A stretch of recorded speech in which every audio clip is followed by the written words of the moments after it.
Surprise division প্রযোজিত সাতকাহন অনুষ্ঠান নবরূপে নব কলেবরে। নমস্কার দর্শক বন্ধু, শারদীয়া শেষে উমা ফিরে গেছে নিজ বাসে, আর আমরা এসে গেছি আপনাদের কাছে। আমি সুজিত নস্কর, সারপ্রাইজ ডিভিশন পরিচালিত চ্যানেল ভিশন টিভি নিবেদিত সাতকাহন অনুষ্ঠানে এবারের অতিথি সুদূর মুর্শিদাবাদ থেকে আগত মাননীয় শিক্ষক, সাংবাদিক এবং সমাজসেবক অভিজিৎ দত্ত মহাশয়। নমস্কার অভিজিৎ বাবু। হ্যাঁ নমস্কার, শারদীয়ার শুভেচ্ছা আমাদের চ্যানেল ভিশনের পক্ষ থেকে। সাতকাহন অনুষ্ঠানে আপনাকে আমরা আনতে পেরে আমাদের খুব ভালো লাগছে। আমারও খুব ভালো লাগছে আপনাদের এখানে আসতে পেরে। সকলকে শারদীয়ার এবং শুভ বিজয়ার শুভেচ্ছা জানাই। যারা আমার বড় অর্থাৎ গুরুজন বয়োজ্যেষ্ঠ তাদেরকে আমার প্রণাম, ছোটদেরকে আমার ভালোবাসা, আমার সমবয়সীদেরকে আমার শুভেচ্ছা ও অভিনন্দন। আচ্ছা, আমাদের এই চ্যানেলে এসে আপনার কেমন লাগছে? ভালো লাগছে, খুব সুন্দর পরিবেশ এবং আমি খুব ভালো লাগছে যে এরকম একটা ভালো পরিবেশের মধ্যে ইন্টারভিউ দিতে পারছি। তো এমনি আপনি শিক্ষকতা জীবনে মানে কতদিন শিক্ষকতার সঙ্গে যুক্ত রয়েছেন? হ্যাঁ, আমার 26 বছর হয়ে গেল শিক্ষকতা। আমি আমার যেটা বিদ্যালয় মুর্শিদাবাদ জেলায় গোকর্ণ হাই স্কুল কান্দি মহকুমার, আমি এসএসসির মাধ্যমে 1999 সালের মার্চ মাসে জয়েন করি ওই স্কুলে। আমার 26 বছর হয়ে গেল শিক্ষকতা। মানে কোনো বেসিক সাবজেক্ট কিছু? আমার বিষয় হচ্ছে ইতিহাস। আচ্ছা, হ্যাঁ। লেখালেখি জগতের সঙ্গে আপনি কতদিন যুক্ত? হ্যাঁ, লেখালেখি আমার শুরু হয়েছে স্কুল জীবন থেকে। আমার যেটা হচ্ছে হাই স্কুল, আমার অন্যতম প্রিয় যে এখন যে রাজা বিজয় সিংহ বিদ্যা মন্দির, খুবই প্রাচীন স্কুল, 1902 সালে প্রতিষ্ঠা হয়েছিল। তো সেই স্কুলের আমি ছাত্র। তো আমি যখন নবম শ্রেণীতে পড়ি তখন একটা স্বামী বিবেকানন্দ, আমার আদর্শ পুরুষ আর কি, তার উপরে একটা প্রবন্ধ প্রতিযোগিতা হয়েছিল এবং সেখানে আমি প্রথম কম্পিটিশনে নেমে পুরস্কার পাই এবং তারপর থেকে আমার লেখালেখির ইচ্ছাটা আরও বেড়ে যায়। এবং পরবর্তীকালে আমার বাড়ির কাছে শ্রীপদ সিং কলেজ, সেটাও হচ্ছে খুব নামকরা কলেজ, পশ্চিমবঙ্গের বোধহয় প্রথম গভর্নমেন্ট স্পন্সর কলেজ। 1949 সালে সেটা প্রতিষ্ঠা হয়েছিল। শ্রীপদ সিং দুগর ওটার প্রতিষ্ঠাতা। তো 1989 সালে মাধ্যমিক পাশ করে আমি সেই কলেজে ঢুকি এবং 94-এ বেরিয়ে যাই অনার্স কমপ্লিট করে। তো সেই কলেজে আমি এমন একজন শিক্ষককে পাই যার সান্নিধ্যে আমি নিজেকে আরও পরিণত করতে পারি। সেটা হচ্ছেন আমার শিক্ষক, আন্তর্জাতিক খ্যাতিসম্পন্ন লেখক ডক্টর শ্যামল রায়। আচ্ছা। তো আমি কলেজে শ্যামলবাবুর সান্নিধ্যে এসে, উনি আমাদের বাংলা পড়াতেন, তো আমি আস্তে আস্তে নিজেকে খুব ভালো লাগে ওনার পড়ানো এবং আমি আস্তে আস্তে ওনার ভক্ত হয়ে পড়ি এবং ওনার টাচে এসে আস্তে আস্তে আমিও লেখালেখির জগতে আগ্রহী হই। এবং তারপরে আমি যখন লেখালেখির শুরুটা মানে আমার খুবই ব্যাপকভাবে শুরু হয় যখন আমি চাকরি পাই আর কি। তারপর থেকে আমি ব্যাপকভাবে লেখালেখির চর্চাটা শুরু করি এবং করোনার সময় যখন আমার স্কুলটা সেরকম ধরুন ছুটি ছিল প্রায়, সেই সময় আরও বেশি করে আমি সাহিত্য জগতে যুক্ত হয়ে পড়ি এবং অনলাইন এবং অফলাইন দুটো জগতেই আমি সাবলীলভাবে তখন আমি প্রচুর লেখালেখি করেছি, প্রচুর পড়াশোনা করেছি এবং তার ফলে আমার প্রচুর বইও বেরিয়েছে। আমার বর্তমানে একক বইয়ের সংখ্যা মোটামুটি 10টা, যৌথ সংকলন তো অজস্র লিখেছি। তো এই বই লেখার জন্য আমি প্রচুর পুরস্কারও পেয়েছি। কিন্তু যেটা হচ্ছে যে বই লেখার পাশাপাশি আমার যেটা আরও ভালো লাগতো, বিশেষ করে ইতিহাসের শিক্ষক বলে, যে সোশ্যাল ওয়ার্ক করা, অর্থাৎ সমাজের জন্যে কিছু করা, সেগুলো আমি আস্তে আস্তে শুরু করেছি। মানে কেমন সোশ্যাল ওয়ার্কের মধ্যে আপনি কি কি? এবার বলি, সামাজিক কাজ বলতে আমার প্রথম কাজ শুরু হয় জিয়াগঞ্জে, আমার যে প্রাইমারি স্কুল সৌরেন্দ্রমোহন প্রাথমিক বিদ্যালয়, খুবই প্রাচীন স্কুল, 1875 সালে প্রতিষ্ঠিত হয়েছিল। তো সেই স্কুলে যিনি মাস্টারমশাই ছিলেন আমার, তিনি হচ্ছেন বাসু মাস্টার ডাকনাম ওনার, কিন্তু আসল নাম হচ্ছে জয়ন্ত ভট্টাচার্য এবং আমার দিদিমণি শিক্ষা দিদিমণি।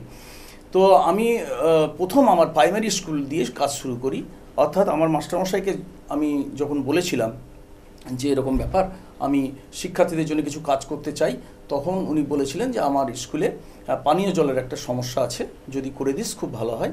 এবং ওনার কথায় আমি একটা পানীয় জল ওখানে নির্মাণ করি মা বাবার নামে, ঠিক আছে, এবং 2 অক্টোবর সেটা উদ্বোধন করি 2002 সালে। তখন থেকে আমার ওই সোশ্যাল ওয়ার্ক শুরু হলো এবং আমার খুব ভালো লেগেছিল কাজটা করতে পেরে, কেননা এটার দ্বারা শিক্ষার্থীরা উপকৃত হয়েছিল। তারপরে আস্তে আস্তে আমি আরও অনেক কাজ করেছি বিভিন্ন জায়গায়, যেমন নিজের স্কুলকেও আমি সাজিয়েছি, তেমনি বিভিন্ন জায়গায় যেখানে যেখানে ভালো স্কোপ পেয়েছি সেখানে আমি কাজগুলো করেছি। এবং আমার মনে হয় একটা মানুষের জীবন তখনই সার্থক হবে যখন আমি 10-এর কাজে নিজেকে লাগাতে পারবো। বাহ, খুব ভালো ভাবনা চিন্তা।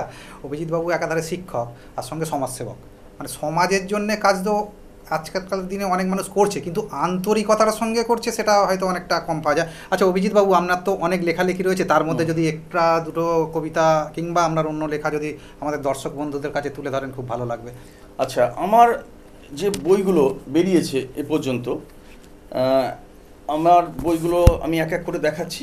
আমার প্রথম যে একক বই সেটা হচ্ছে কাব্যের ঝঙ্কার। এটা আমাদের জিয়াগঞ্জে সিংহ স্কুলে বইমেলাতে উদ্বোধন হয়েছিল। তারপরে কাব্যের ঝড়, কাব্যের ঝর্ণা, 2022 সালে আর একটা প্রবন্ধের বই চেতনা, এই 4টে বেরিয়েছিল। পরবর্তীতে আরও যে বইগুলো আমার বেড়ায় একক বই, সেটা হচ্ছে কাব্যের তরঙ্গ, কাব্যের কলরব, সেরা কবিতার সম্ভার, নির্বাচিত শ্রেষ্ঠ কবিতার সম্ভার, এবং লাস্ট যেটা 2025 সালে বেরিয়েছে কাব্যের গর্জন। এবং 2024 সালে আমার চেতনা বইটা ইংলিশে ট্রান্সলেট হয়ে অ্যাওকেনিং বলে এটা বেরিয়েছে, এবং এটা খুব সমাদৃত হয়েছে। এটার জন্য আমি পুরস্কারও পেয়েছি। হ্যাঁ, এর মধ্যে থেকে দু একটা লেখা আপনি যদি আমাদের দর্শক বন্ধুদের পড়ে শোনান। দেখুন, মানব জীবন শ্রেষ্ঠ জীবন, কিন্তু আমরা সবাই তো এটা অনুভব করতে পারি না। এবং তার জন্য কি হয় না, তার জন্য আমরা দেখি যে আমরা অনেকেই ভুল করি, মানব জীবনকে সার্থক করতে পারি না। তো এই কাব্যের ঝঙ্কার এই বইটা থেকে আমি একটা কবিতা, মানব প্রেম, এটা আমি পাঠ করে শোনাচ্ছি। জীবের মধ্যে মানব শ্রেষ্ঠ, এ কথা শুনেছি বহুবার, তবে মানুষের মধ্যে লোভ, হিংসা, দুর্নীতি, পাশবিকতা কেন দেখা যায় বারবার? মানুষ যদি বিবেচক হতো, অমানুষের মতো খারাপ কাজ কখনো কি করতে পারত? লোভ, দুর্নীতি, হিংসা, স্বার্থপরতা বেড়েই চলেছে। গড়পড়তা মানুষের যদি হুঁশ থাকতো, একে অপরকে ভালোবাসত। ভালোবাসার মতো শ্রেষ্ঠ জিনিস এই পৃথিবীতে আর আছে কি? তবে বৃথা কেন মানুষ করছে লড়াই, নিজেরাই নিজেদের রক্ত ঝরাচ্ছে ধরায়। কিভাবে করছে সময়ের অপচয়, নিজেরাই নিজেদের ক্ষতি করায়। তাই শ্রেষ্ঠ জীব মানুষ, যদি থাকে একটু হুঁশ, একে অপরের সাথে ভালোবাসা ও হৃদ্যতা বাড়াও, প্রেমের জোরে পৃথিবীকে এক সুন্দর দেশ বানাও। আচ্ছা, আমি আমার পিতা, মাতা এবং শিক্ষাগুরুদেরকে যথেষ্ট শ্রদ্ধা করি, কারণ তাদের সংস্পর্শে এবং তাদের সান্নিধ্য না পেলে আমি এই জায়গাটা আসতে পারতাম না। তা আমি আমার পিতা রঞ্জন দত্ত, যিনি 2020 সালে জুলাই মাসে মারা যান, তো তাকে স্মরণ করে একটা কবিতা লিখেছি, জন্মদাতা। আমার জন্মদাতা পিতা, যার আশীর্বাদ না থাকলে আমি আজ মানুষ হতে পারতাম না। আমার সুখে দুঃখে বিপদে সবসময় পেয়েছি জন্মদাতাকে। আমার জীবনে জন্মদাতার ভূমিকা কয়েকটি বাক্যে লিখে প্রকাশ করা যাবে না। আজ আমি হারিয়েছি আমার জন্মদাতা পিতাকে, মৃত্যুর করাল গাছ ছিনিয়ে নিয়েছে পিতাকে, তবুও জন্মদাতা সব সময় থাকবে আমার স্মরণে, চিরজীবন থাকবে আমার মনের মাঝে, আমার অন্তরে। আমি মাকেও খুব ভালোবাসি, তো মাকে স্মরণ করে একটা কবিতা আমি পাঠ করছি। মা একটি ছোট্ট শব্দ, অথচ এর মধ্যে লুকিয়ে আছে কত গভীর মমত্ব। মায়ের স্নেহ ভালোবাসা থেকে যারা হয়েছে বঞ্চিত, জীবনটা তাদের কাছে এক নরকের মতো। স্নেহময়ী মায়ের হাত ধরে সন্তান বড় হয় ধীরে ধীরে। সন্তানকে মানুষ করতে সহ্য করতে হয় মাকে কত দুঃখ, কষ্ট, যন্ত্রণা, সবাই এর মর্ম বোঝে না। মায়ের প্রতি যার যত ভক্তি, সেই সন্তান হয় ততই কৃতি। মা যদি হয় আদর্শবান ও নীতিপরায়ণ, তার সন্তান হবে তত কর্তব্যপরায়ণ। মা হওয়া নয় মুখের কথা, 10 মাস 10 দিন গর্ভে ধারণ করে অসহ্য প্রসব যন্ত্রণা সহ্য করে আনলো যাকে পৃথিবী পরে। বড় হয়ে সেই সন্তান যখন মাকে অবহেলা করে, অনেক সময় বইয়ের কথায় মাকে পর মনে করে, তবুও মা কিন্তু সন্তানের সবসময় মঙ্গল কামনা করে। আমি এরপরে আমার শিক্ষক মহাশয়দের উদ্দেশ্যে শিক্ষাগুরু বলে একটা কবিতা লিখেছি। শিক্ষাগুরু, তুমি আমার ভিত, তুমি আমার জীবনের প্রেরণা, তোমার আশীর্বাদ ছাড়া কিছুতেই প্রকৃত মানুষ হতে পারতাম না। শিক্ষাগুরু, তোমার কাছেই পেয়েছিলাম দেশপ্রেম ও মূল্যবোধের শিক্ষা, যেগুলি ছাড়া কখনোই প্রকৃত মানুষ হওয়া যায় না। শিক্ষাগুরু, তুমি প্রথম বুঝিয়েছ এই পৃথিবীতে মানুষ সবাই সমান। কৃত্রিম ভেদাভেদ, ধর্মান্ধতা, লোভ, হিংসা ও স্বার্থপরতা মানুষকে করেছে পশুর সমান।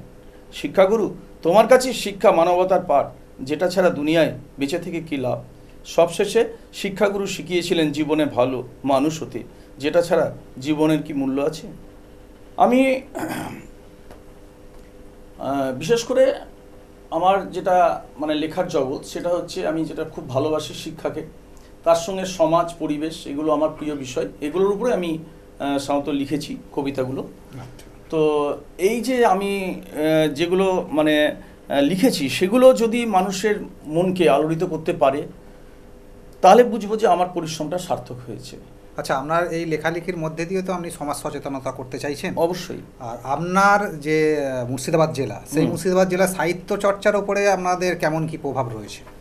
মুর্শিদাবাদ জেলা ব্যাপারটা হচ্ছে যে আমাদের রেনেসা বলে একটা সাহিত্য পত্রিকা বেরাই, তো সেখানে তার যে সম্পাদক অজয় মুখোপাধ্যায়, উনি যেটা চাইছেন যে আগে আমরা কি হতো না, আমাদের যেহেতু পশ্চিমবঙ্গের রাজধানী কলকাতা এবং সাংস্কৃতিক যত অনুষ্ঠান কলকাতাতে হতো, তো উনি বললেন যে মুর্শিদাবাদ ছিল আগে রাজধানী ছিল আমাদের বাংলার, তো সেই অতীত গৌরবকে ফিরিয়ে আনার জন্য, হ্যাঁ সেটা সেই অতীত গৌরবকে ফিরিয়ে আনার জন্য তিনি করলেন কি না, উনি হাজারদুয়ারি সাহিত্য উৎসব শুরু করলেন, যেটা এবছর 3য় বছর আর কি পড়লো।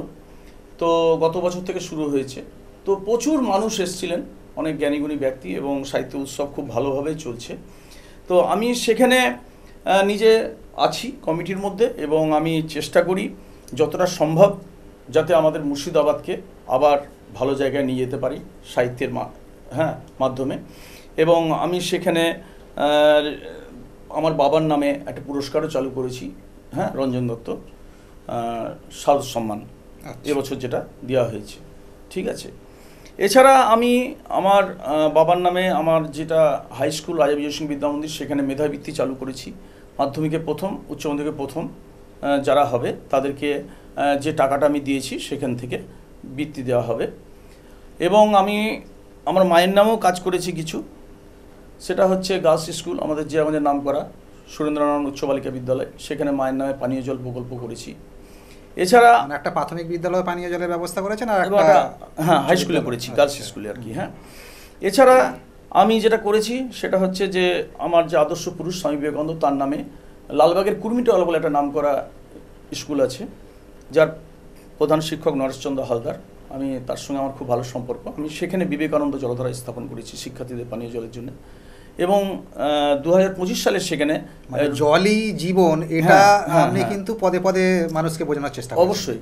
এবং আমি সেখানে উনি একটা বলেছিলেন মহাপুরুষের স্ট্যাচুর জন্য, এবং আমি এই রিসেন্ট সেখানে রবীন্দ্রনাথের মূর্তি আমি বসিয়েছি।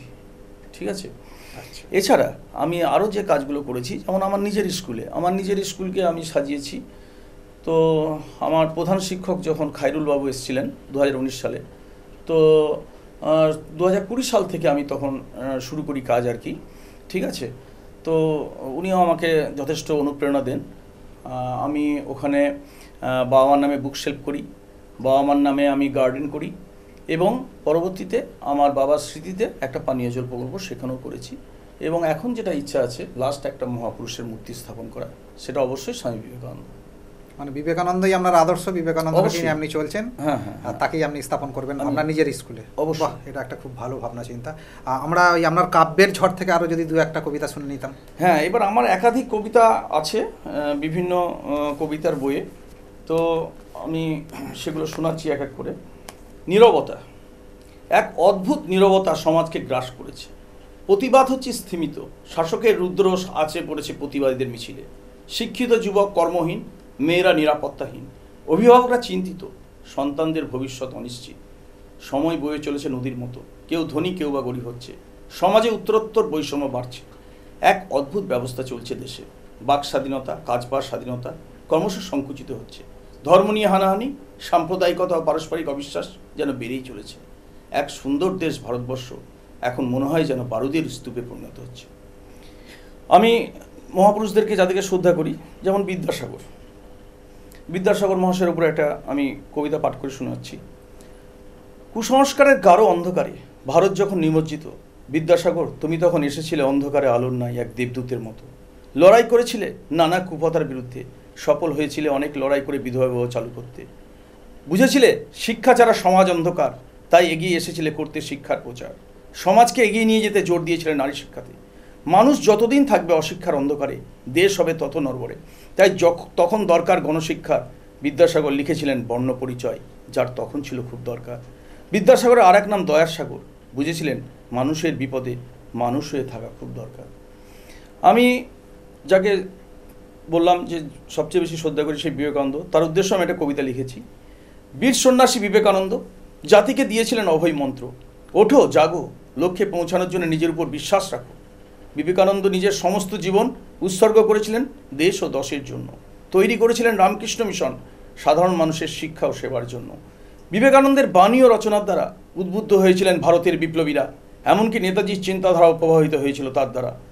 অথচ আজকের স্বামীজির স্বাদের ভারতবর্ষে মনীষা চর্চা অবহেলিত, অপসংস্কৃতি, ধর্ম আর জাতপাতের ভেদাভেদে দেশ আজ দ্বিধা বিভক্ত। বহু বৈচিত্র্যময় দেশ ভারতবর্ষ আজ নিজেদের মধ্যে হানাহানিতে লিপ্ত। ভেবে দুঃখ হয়, এটাই কি স্বামীজির স্বাদের ভারতবর্ষ? আমি আর একটা বলি, কর্তব্য বলে একটা কবিতা, সেটাও আমি বলছি যে আমাদের মানব জীবনে কর্তব্যটা কি। সব মানুষই জীবনে বাঁচতে চায়, কিন্তু ভালো কাজে কেন আগ্রহ নাই? মানব জন্ম দুর্লভ জন্ম, যা মানুষ একবারই পায়, তাহলে একে ভালো কাজে লাগার কেন আগ্রহ নাই?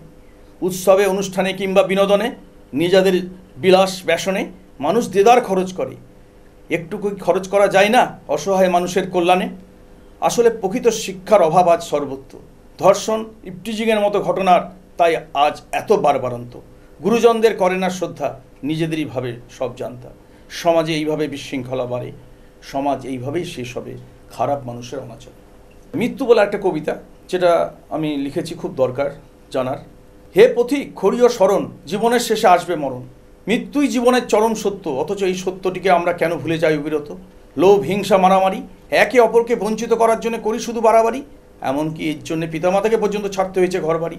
মানুষের দুর্নিবার লোভ গ্রাস করেছে সব কিছু, অথচ কিছুই যাবে না সঙ্গে। কবে বুঝবে মানুষ এই সত্য? অন্যায়, অবিচার, দেশ, হিংসা সবই লোপ পেত যদি মৃত্যু ভয় স্মরণে থাকতো। মানুষের বিবেক যদি হয় জাগ্রত, সব অন্যায় হবে পরাভূত। মৃত্যুকে গ্রহণ করো হাসি মুখে, মৃত্যুঞ্জয়ী হয়ে যাও শুভ কাজের সাথে। আমি খুব খুশি হয়েছি, আমার বিদ্যালয়ে 2005 সালে শতবর্ষ হয়েছিল। আমি শতবর্ষ স্মরণিকা বার করতে পেরেছি। আমার সৌভাগ্য যে আন্তর্জাতিক খ্যাতিসম্পন্ন সাহিত্যিক সৈয়দ মুস্তাফা সিরাজের সান্নিধ্য আমি পেয়েছিলাম, এবং তিনি তখন বেঁচে ছিলেন। তাকে আমি দিয়ে পত্রিকায় লেখাও করেছিলাম। এবং আমি আমাদের মুর্শিদাবাদ জেলার সবচেয়ে প্রাচীন যে বাংলা মন্দির, সেই মন্দিরের একটাও পত্রিকা বেরায়নি বলে আমি নিজে আমার পিতার স্মরণে আমি বাংলা মন্দিরের শারদীয়া পত্রিকা প্রথম বার করি 2020 সালে। এছাড়া আমার যে মাস্টারমশাই শ্যামলবাবু, তার স্মরণেও আমি একটা গ্রন্থ বার করেছি তার পুত্রের সহযোগিতায়। এনার সৃষ্টি ইনি খুব অল্পই, সামান্যই তুলে ধরতে পেরেছেন, সময় অল্প। আরও অনেক সৃষ্টি অভিজিৎবাবু করবেন আর আমাদের সমৃদ্ধ করবেন, এটা আমরা হরফ করেই বলতে পারি। এখনকার মতো আমরা বিরতি নিচ্ছি। নমস্কার। আমরা ফিরে আসবো আবার কোনো নতুন অতিথিকে নিয়ে। ধন্যবাদ। নমস্কার বন্ধুরা, ফিরে এলাম বিরতির পর আর এক কবিকে নিয়ে, নিঃস্বার্থ ভালোবাসার কবি কৌশিক গাঙ্গুলিকে নিয়ে। নমস্কার কৌশিক বাবু। নমস্কার। ভালো আছেন? চলে যাচ্ছে কোনো রকম। পুজো কেমন কাটলো? আমার তো পুজো বলে কিছু নেই, আমি তো কবিতার হোল টাইমার, আমি তো লেখালেখি নিয়েই থাকি। ফলে আমি হয়তো পুজো মণ্ডপে যাই না, আমার লেখালেখি নিয়ে আমি ব্যস্ত থাকি। বিভিন্ন পূজা বার্ষিকীতে লিখি, তো তার একটা চাপ থাকে আগে থেকে। একটু পূজার উপরে যা একটু লিখেছেন সেগুলো একটুখানি আমাদের পুজোর উপরে বলে কিছু লেখা নেই, আমার তো যা লিখি সেটাই পুজো বার্ষিকীগুলোর উপরে ছাপা হয়। আমার 9000 পত্রিকায় কত লেখা যে ছাপা হয়েছে তার হিসেব নেই। আচ্ছা, দু একটা দর্শক বন্ধুদের জন্য আপনি যদি এটা আমার বই থেকে বরঞ্চ পড়ি। হ্যাঁ, অবশ্যই। হ্যাঁ, এটা আমার লাস্ট 53তম বই। আমার সৌভাগ্য যে প্রকাশকরা আমার বই বার করে দেয়। লিখে যাও, ভালোবাসার ক্ষতচিহ্ন দেখতে ভালো লাগে না, তবু সূর্য উঠবে, জোয়ার ভাটা চলবে, হাঁটতে থাকবো আমি। মানুষের ভিড় আমাকে জড়িয়ে রেখেছে যেন একটা বইমেলা। স্বপ্ন কথা লিখে ফেলেছি সাদা পৃষ্ঠায়, যেন চালচিত্র, বড় ক্যানভাসে আঁকা পৃথিবীর ছবি। আর মোবাইলে সংযোগ বেড়ে চলে। আমরা হেরে যাওয়া পদাতিক, খেলায় হারা জেতা থাকে, আর জীবনে যদি কেউ জিতে ফেলে সে সম্রাট, সে যে হুকুম করে, আর যে হারে সে দিক চক্রবাল ঘিরে বন বন করে ঘুরে বেড়ায় চিরকাল। হেরে যাওয়ার ক্ষতচিহ্ন থাকবে আর তুমি কাঁদবে না, এটা কি হতে পারে কবি? দেখো বিশ্ব সংসার তোমার দিকে তাকিয়ে হাসছে, তবে তুমি লেখো জীবনের দিনলিপি, যেন তুমি রেসের মাঠের ঘোড়া আর আমি যেন বেঁচে থাকা মৃতদেহ। শুকনো নদী জলহীন খাজে তুমি তৃষ্ণা মেটাতে পারবে না, তাই জল লেখো কবি, এক নদী জল। সবুজ পৃথিবীতে রেখে যাবে প্রাণ, আর ভালোবাসা ফিরে পেতে লেখো, শুধু লিখে যাও রক্ত অক্ষরে। হেরে যাওয়া ভালোবাসা ফিরে আসবে না, শুধু থেকে যাবে কত কত চিহ্ন। তুমি কাঁদবে, তুমি নুয়ে পড়বে মাটিতে, তবুও চাঁদ উঠবে, বাতাস বইবে, কোকিলেরা গাইবে গান, বসন্ত এসে গেছে। আমার এই সেপ্টেম্বর মাসে 40 বছরে পা দিয়েছি লেখালেখির। আমি কবিতার হোল টাইমার। পরের পরের আর একটা কবিতা, আর আপনার এইটা হচ্ছে বইমেলার কবিতা। এটা আমি কপি হাউসে একদিনে বসে সবকটা কবিতা লিখেছিলাম। সেখানে বইমেলাতে সবকটা বই, মানে 100 কপি বই ছাপা হয়েছিল, 96 কপি বিক্রি হয়ে গেছে। বাহ, খুব ভালো। এখান থেকে একটা কবিতা। বইমেলা, বইমেলা, হইচই মেলা, বই নিয়ে কত ঢং চলে, চলে কত লীলা, অং বং চলে, না হলেই বিলা। সরীসৃপের মতো লাইনের ভিড়, তার পেছনে আছে চেঁচামেচি, তার মধ্যেও গোপনে নাচানাচি। সাফল্যের উল্লাসে, জীবনের প্রতিভাসে, আগুনের তেজ আছে, আপোষের কথা আছে, আছে পৃথিবীর কথা। প্রেম আছে ভিড়েতে, আছে বিরহের ব্যথা। কবিতার চিৎকার, গল্পের বাঁধুনি, পথের ধারে ফুড স্টল, বিচিত্র সব রাঁধুনি। লিটল ম্যাগাজিন তা দিন দিন, বড় নামি দামি স্টল, ঢুকতেই ভালো লাগে, পেতে পাউচের জল।